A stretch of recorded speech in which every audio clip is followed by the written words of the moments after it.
Boy, have things moved on. You now export over 30 million cartons of Easy Peel citrus with plans for an awful lot more. We've heard an awful lot about challenges that the industry faces, and I'm not going to be talking too much about those. And in fact, I have to apologize because my list of challenges, having listened to all the presentations over the last 2 days, is missing quite a few. But the thing about challenges, as I see it, is that you could rename them, you could call them opportunities. Because where you've got a challenge, you can fix it. But when I think about South Africa, I just see incredible strengths. I spent 2 days on the field trip, and it reconfirmed my view that the citrus industry really is the jewel in the crown. You truly are world-class in terms of your agronomy, and you have ideal microclimates. You have a great product offering, and importantly, you have no shortage of agricultural labor. It's impossible to grow an industry, or indeed a country, without a good supply of labor, and that's a problem we have in the UK now. But also, you have incredibly strong values, Christian values, a great work ethic, you're resilient, and the country's at peace. You also have a very solid legal system and an outstanding banking system, and it's testimony of that just by how many bankers are at this conference. You're also perfectly placed from a location point of view to serve both the European markets and the Eastern markets. And we've heard about sustainability and how important that is and how important it is going forward. And you have really good sustainability credentials.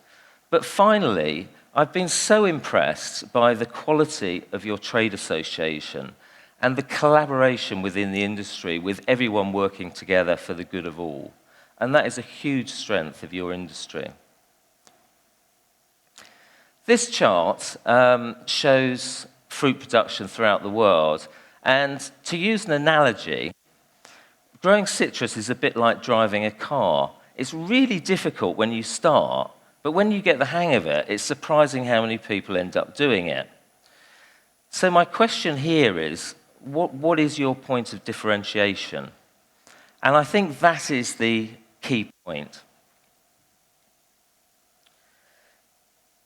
I've put this chart up because over my career I've had the opportunity to deal with what I would consider some really world-class organizations. And listening to Bruce as the very first speaker, he was talking about some of the world-class companies that have come out of South Africa. And it seems to me that world-class organizations always have two things in common. The first thing is they always have great products. I can't think of any world-class successful organization or company that has terrible products. They all have great products. But the other thing that they always have in common is that they are world-class at selling and marketing. And if you look at some of those names, all of those companies are outstandingly good at selling and marketing. So I guess my point to you is that having world-class products, and you're a world-class producer, may not be enough going forward. You also need to be world-class at selling and marketing your product. I'm going to talk a bit about research. Now, research, to use the same analogy, if you think about research as driving a car, if you make decisions about your markets, about your customers, about your business, and you do it without good research, it's like driving a car with a blindfold on. You're probably going to crash, and it's probably going to be very expensive. So research is absolutely key. And there's very much three types of research. The first type of research is production and product. And you are truly world-class at that, and that is incredibly important. And I've seen some of that over the last few days. The second type of research is what I would call desk research, and that's things like market size, trends, prioritization, and so on. But the third type of research, which I think is incredibly important, is about customer research. And that's really about talking to end customers and really finding out what is motivating them. And the thing about customers, and we've done many, many of these projects over the years, and it's one of the things I really enjoy doing, just getting inside customers' minds and finding what makes them tick. And the thing about customer behavior is that they make their decisions based on perceptions. And quite often, in fact, more frequently than not, those perceptions aren't right. They may not be aligned with fact, but it is their perception, it is their reality, and that is the basis that they make their decision. So you need to understand not the facts necessarily, but you need to understand how people perceive. I'm going to give you some examples of that, which might help you with your thinking going forward. When we do these projects, we find lots of new and interesting things about the different categories, but certain things run common to all of those projects. And one of them is that customers generally find fruit very hit and miss. Now, what they mean by hit and miss is that they might buy a melon one day and it's absolutely fantastic, come back in a couple of weeks and it's awful. They might buy a grapefruit at one time of the year, which is brilliant, then buy one 3 months later and it's disgusting. So it's very, very hit and miss. So as an industry, and this is one of the ways that you can sell more product, is you need to aim at consistency. You need to make sure your product is consistently good. I'm sure it is most of the time, but if you work hard at making it more consistent, that's going to deliver results in terms of sales. Now, the second point, and this is, if you look at the graph on the right-hand side here, this may have come as no surprise to you, but the single most important thing for customers when they buy fruit is flavor. If you actually add juiciness to that, the whole sensory experience of eating fruit is by far the most important thing to consumers. Now, that might seem extraordinarily obvious, but so many retailers forget about that. You know, if it looks like a melon, it is a melon, put it on the shelf. Flavor is incredibly important. So, again, in terms of your strategy about selling more citrus, consistency and flavor, juiciness as well, really important. Appearance is important, but it's not as important. The other thing I'm going to mention on this slide, and I'm going to prefix my comments with, please don't quote me. But as an ex-supermarket buyer, and with a fascination about consumer motivation and behavior, and also economics, the whole issue of price is a fascinating one. And you'll see there that the second most important factor that customers give when buying fresh produce is price. Now, if you're a supermarket buyer, you'd take those results and you'd say, there you go, I told you, price is really important. You're going to have to sell at the same price as last year. But the reality is, you need to see that in context. The truth is, fresh produce is cheap, really cheap in my view. And what customers mean by price is important with their buying decision, and I'm going to give you an example of this, is they don't want to buy a product in one store and find it cheaper in another store. And I'll give you an example. I love buying daffodils this time of year, and they're ridiculously cheap. And I go to a number of shops all the time, as do most customers in the UK. And at the moment, Marks and Spencer's, who do brilliant daffodil bunches, are selling them for £1. That's ridiculously cheap. But Waitrose, that I also shop in, are selling their daffodil bunches for £1.50. Now, I'm at the stage of my career where I don't really need to worry about that 50p. But I have to confess I do. So I go to Marks and Spencer's and I buy their daffodil bunches for £1, and I don't buy Waitrose daffodil bunches for £1.50. Now, when buyers obsess about price, What they're really obsessing about is their margin and not paying more than their competitors. That's what they're really obsessing about. So that's a few comments on price. And as I say, I prefix that with "don't quote me." But I think what I'm trying to say to you is don't undersell your product. So still on the theme of research, never assume that you know what customers think. In fact, you're probably uniquely unqualified to think that you know what customers think, because most customers going to supermarkets are generally women, and quite often the men that are going are what I call proxies. They're going there with a list that they've been given by their wives. And you're too close to it. You're too close to the product. So never assume you know what customers think. And I'll give you some examples of this. We were commissioned to do a research project way back in 2005 on avocados, and we later went on to promote avocados in the UK for both Chile and Peru for the next 11 years. Back in 2005, people had crazy ideas about avocados. They thought they were probably the least unhealthy fresh produce item. They were comparing them with Mars bars. They thought they were high in cholesterol. They had a limited repertoire. Typically, they would slice one in half, put some prawn cocktails in the middle, serve it up on a Friday night at a dinner party.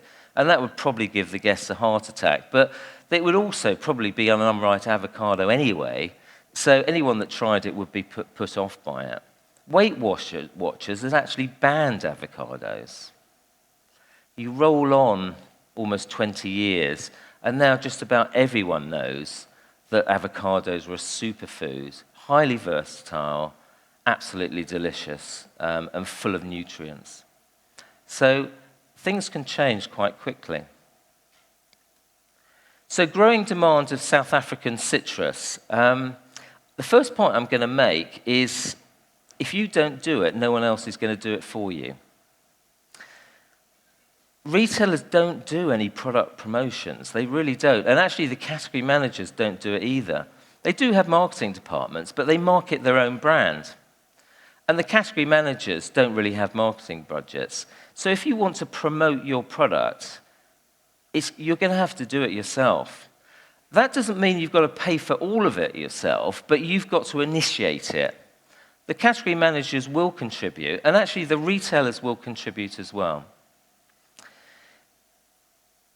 The way you can grow demand, there's a number of ways you can grow demand, and we've heard about opening up new markets, and that is incredibly important to open up new markets. But you can also grow demand by growing market share. So if you promote your product, you can grow market share versus other citrus sources around the world, but also versus other fruit categories like berries and grape. Or even wider than that, easy peel citrus is a snack. So you can grow market share versus confectionery, potato snacks.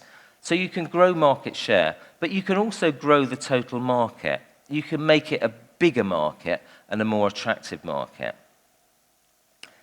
The other reason I've put down here why it's important to start thinking about demand, and it comes down to one of my other passions that I enjoy, which is economics.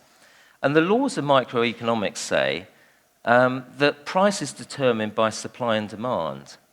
So in simple terms, if you add more supply into a market and the demand doesn't change, you put downward pressure on price. And that's not something you want to do. So it's important to think about demand as well as supply in order to sustainably grow your industry. And if you keep everything in equilibrium, then there's no downward pressure on price. If you drive demand in excess of supply, then you've got upward pressure on price. I've put in a few extra quotes here, which is just about people don't put citrus fruit on their shopping list. They're literally making the decision in store. So if you start doing things in store and making a noise, you're going to drive sales. Now, you're probably wondering why I've got a couple of pictures of empty shelves. and one's in Morrison's and one's in Tesco's, and these were taken very, very recently. And in terms of talking about change, I think things are changing. And I've heard supermarkets talking about food security, and they don't mean food security in the African sense. They mean food security in terms of continuity of supply.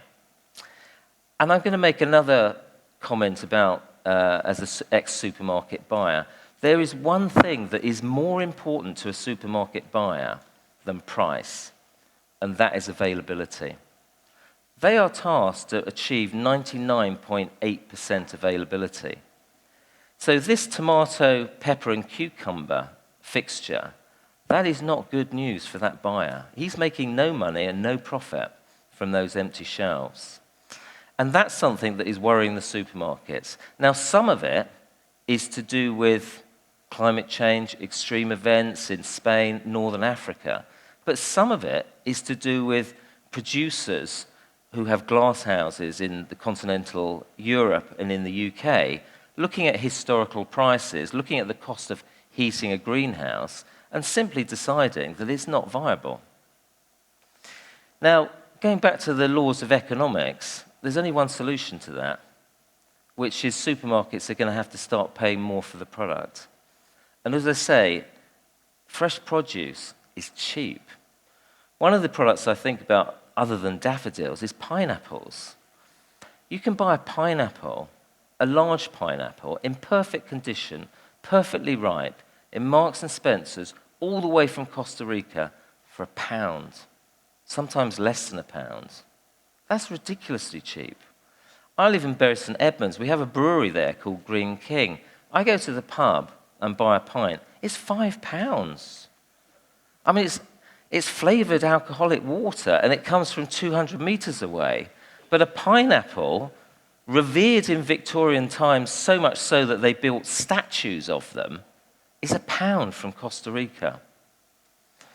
So just think about selling your product, marketing your product, and don't undersell it, because fresh produce is cheap. Now, I've put a couple of slides in here, and I'm not going to spend too much time on it, but promoting fresh produce is also the right thing to do.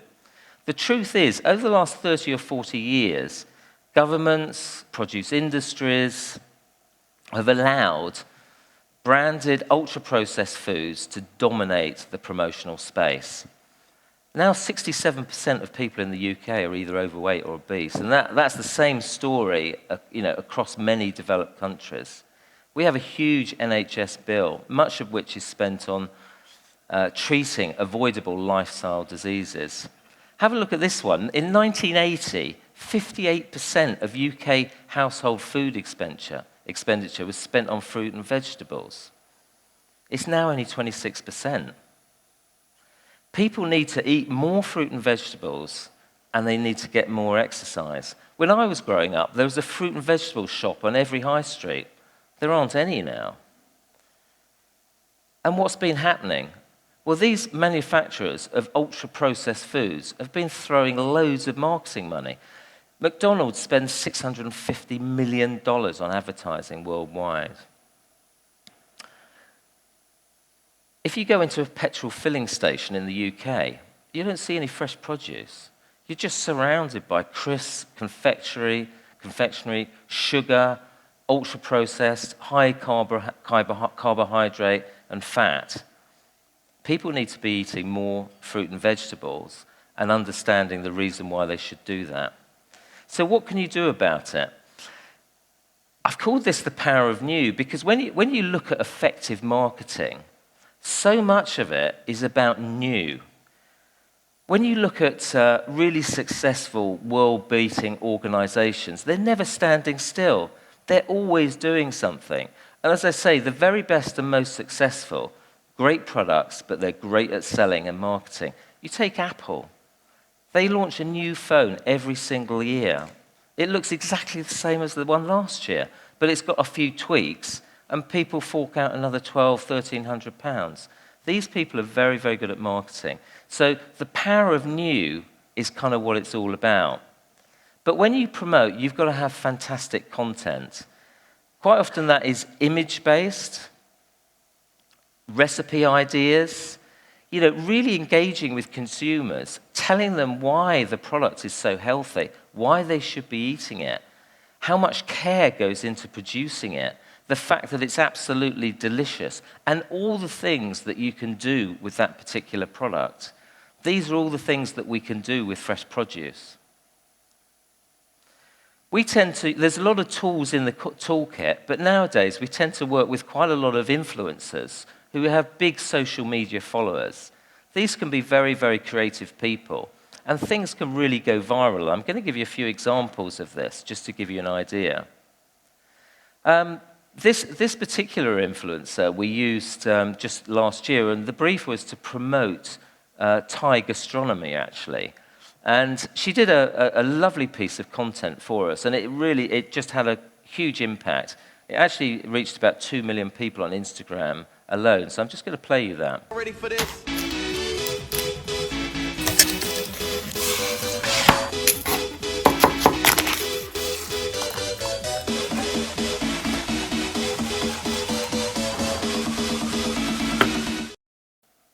Brilliant. Well, you try and cook it that quickly. Now, I'll give you another example. This one's looking really quite dated now. It's back in 2014 when we were promoting avocados, but I'm going to include it because it really had a profound effect on the category.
If you go into any London restaurant now and for breakfast, you will not find a menu in the whole of London that does not have avocados on toast with a poached egg.